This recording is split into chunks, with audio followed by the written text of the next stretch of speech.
So today, what I did, I cut up a pork chop, marinated it with some pineapples I just crushed up with my hand, a couple dashes of soy sauce, a squirt of rooster sauce, and a dash of lime juice.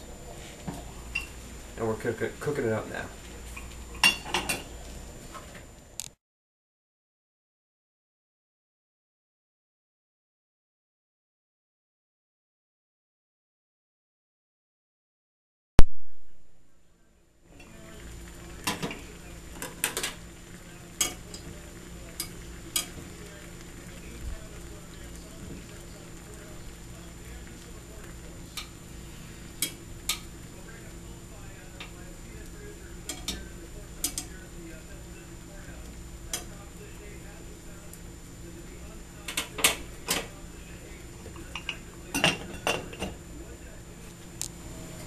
So the pork is all cooked, and we have ourselves here some jasmine rice with a healthy squirt of soy sauce, and we're just gonna add it all to the center there.